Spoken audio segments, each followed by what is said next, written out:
Fala sério, se você não queria ter muito dinheiro para poder falar. Que eu sou rica! Bom, você já acabou de ver um dos usos do verbo to have, que é com o sentido de ter. Mas vamos ver isso melhor depois da vinheta, né?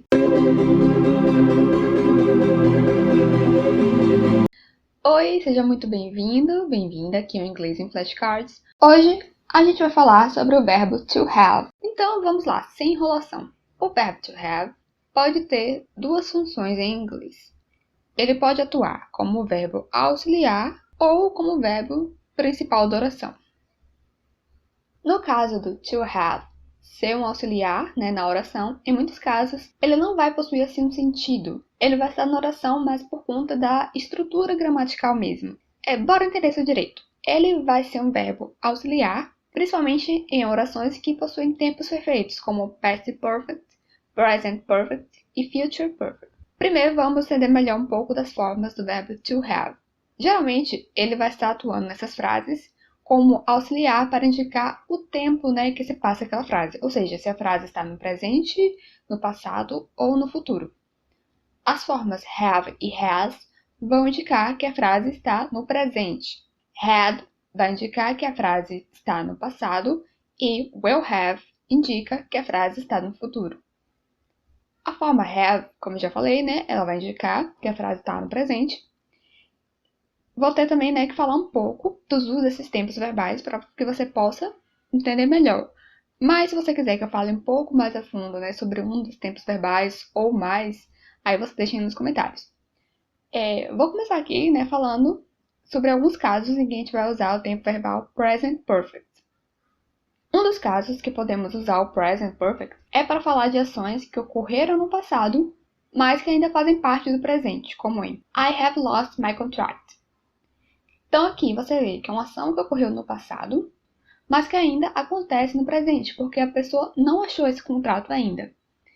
E você sabe, que a pessoa não achou porque a frase tem ali o have, e o have faz o quê? Indica que a frase está no presente.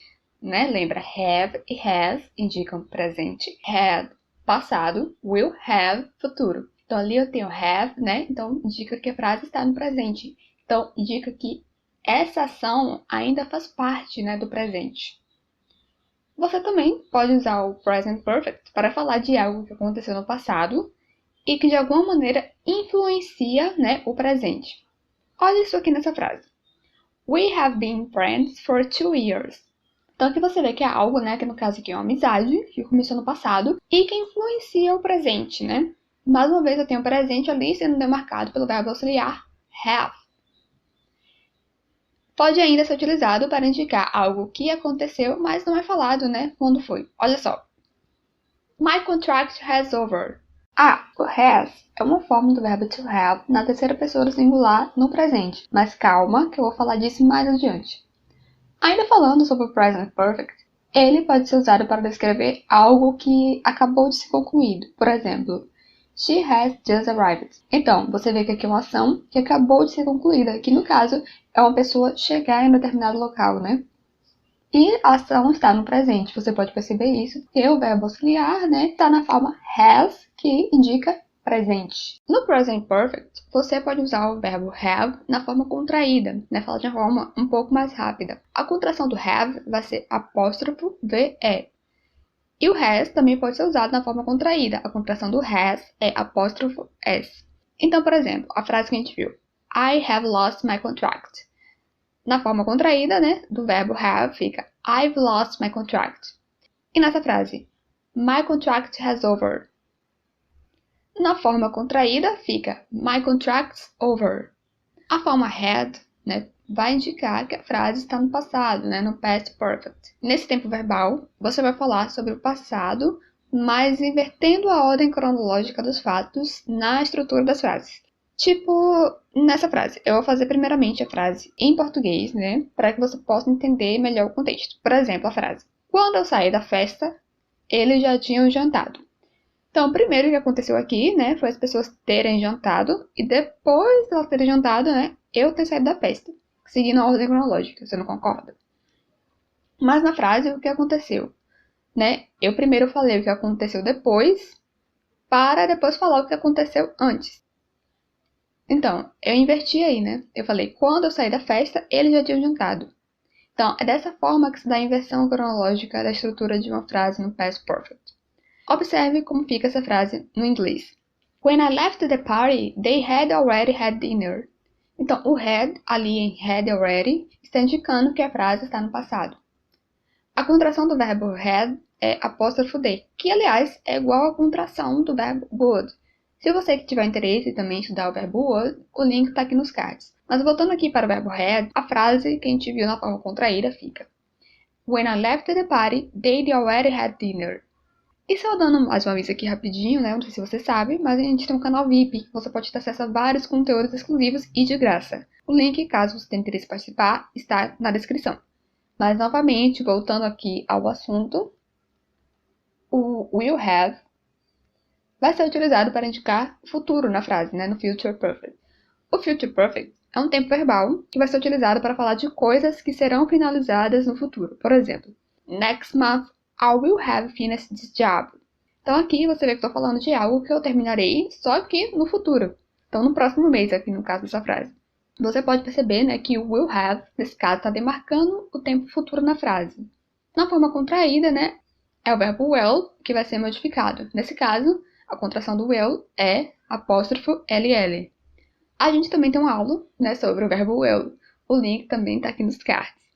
A frase na forma contraída fica Next month, I'll have finished this job. Agora, né, que eu já falei, né, do verbo to have como sendo verbo auxiliar da oração, vou falar agora dele como sendo o verbo principal da oração. Então, nos casos em que o verbo have é o verbo principal da oração, ele vai indicar posse, ou seja, que algo pertence ou está associado a alguém. Ele vai ter o sentido equivalente a ter, em português. Então, no simple present, ele vai ter duas formas, que vai ser a have e has.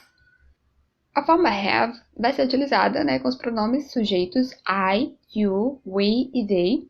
E a forma has vai ser usada com sujeitos na terceira pessoa do singular, ou seja, com he, she ou it. Ou seja, eu vou usar exclusivamente para a terceira pessoa do singular, né, a forma has, e a forma have eu vou utilizar para as demais pessoas verbais. Por exemplo, a frase I have a chocolate bar. Então, né, aqui o verbo have está sendo o verbo principal da oração. E ele está sendo usado, né, para dizer que a barra de chocolate é minha, né, que eu tenho, que eu possuo uma barra de chocolate. Se o sujeito da frase estivesse na terceira pessoa do singular, eu iria usar a forma que é flexionada para a terceira pessoa singular, que no caso é has. Então, a frase, por exemplo, na terceira pessoa do singular ficaria He has a chocolate bar. Então, aí você vê, né, o pronome he, terceira pessoa singular, usando a forma has, né, para indicar esse mesmo sentido aí de ter. Então, você já sabe, né, para falar que algo pertence a alguém, né, você pode usar o verbo have ou has em inglês, né, se a frase estiver no presente. Em frases negativas, ou seja, para você falar que algo não pertence a alguém, você pode utilizar a forma negativa do verbo have, que é do not have. Então, nesse caso, você vai ter que usar o verbo auxiliar do, que vai estar fazendo um papel semelhante, né, ao que eu tinha falado. Que o verbo to have tinha como verbo auxiliar, que é o de demarcar o tempo, né, que a frase está. O verbo do, no caso, vai demarcar que a frase está no presente. Passando as frases que eu já tinha usado como exemplo, para a forma negativa agora, a gente vai ter I do not have a chocolate bar e He does not have a chocolate bar. Você observa que aqui a gente não usou o has? Isso acontece porque já houve a flexão para a terceira pessoa do singular através do verbo auxiliar. Então, o verbo auxiliar do, na terceira pessoa do singular, é usado em sua forma does. E a forma do verbo have não se altera para has, porque, né, como eu já falei, já houve a flexão aí por meio do verbo do. Então, fica na forma, né, em frases negativas na terceira pessoa singular, he does not have, she does not have, it does not have. Mas voltando, né, aqui para as frases negativas, você pode falar também na forma contraída, né, de forma mais rápida e usual. Na negativa, a contração do verbo do vai ser don't para todas as pessoas verbais, exceto a terceira pessoa do singular, e does it, que é usado exclusivamente para a terceira pessoa do singular, como em I don't have a chocolate bar e he doesn't have a chocolate bar. A gente não vai ter contração na afirmativa, porque o have não pode ser contraído quando ele é o verbo principal da oração. Não só na afirmativa, mas em todos os tipos de frases. Quando o have é o principal, ele não pode ser contraído. Ele só poderá ser contraído nos casos, que ele é o verbo auxiliar, como a gente já viu nos exemplos anteriores. Para você fazer uma pergunta, você vai inverter a posição da ordem do verbo auxiliar e do sujeito. Então, primeiro virá o verbo auxiliar, do, depois o sujeito e depois o verbo principal, que nesse caso aqui que a gente está estudando é o have. Como é? Do I have a chocolate bar? Então, você vê que primeiro aqui vem o verbo auxiliar, do, para depois vir o sujeito da frase, pronome I. E o mesmo vai acontecer. Does he have a chocolate bar? A forma had também vai indicar posse, quando for o verbo principal da oração, mas só que no passado, ou seja, a forma to have é a forma no passado do verbo to have, mais especificamente aí no simple past.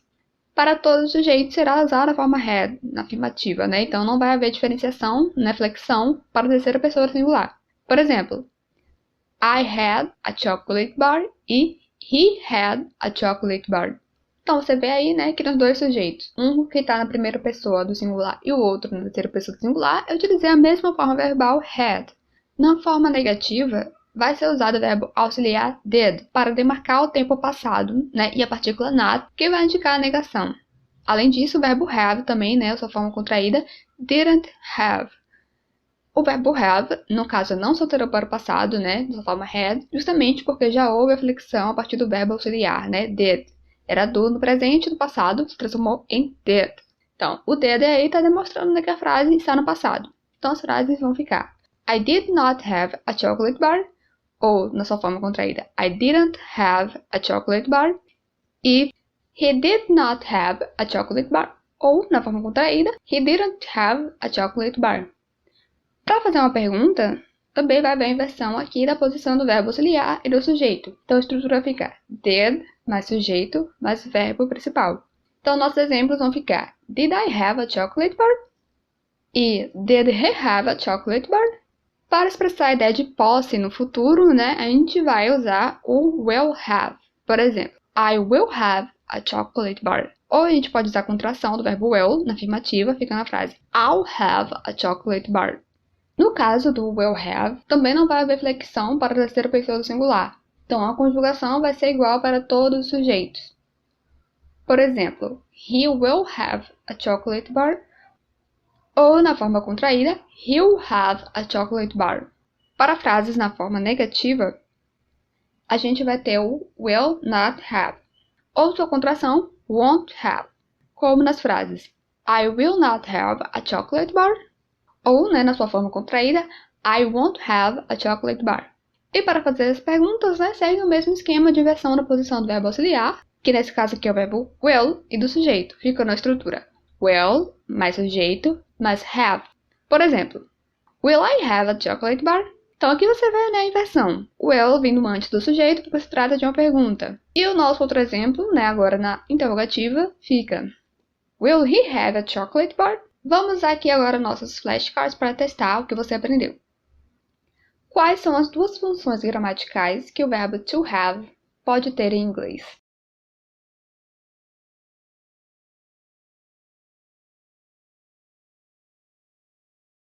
De verbo auxiliar e de verbo principal. Com que pessoa verbal é utilizada a forma has?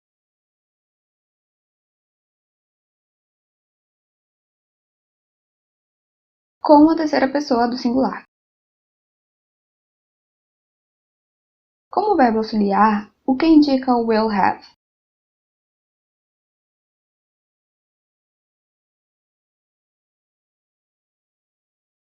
Indica que a frase está no futuro.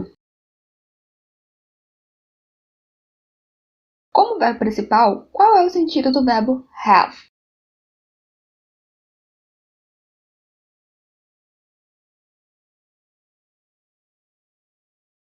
De ter, ele vai indicar posse. A forma verbal had está em que tempo?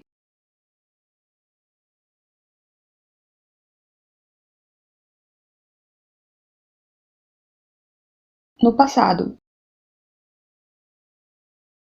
Bom, essa foi a aula de hoje, eu espero que tenha lhe ajudado. Aqui embaixo tem um link para se inscrever em nosso canal VIP e receber atividades, flashcards, mapas mentais e muito mais. E também tem o link das nossas redes sociais. No nosso Instagram tem materiais diários para ampliar seu vocabulário em inglês.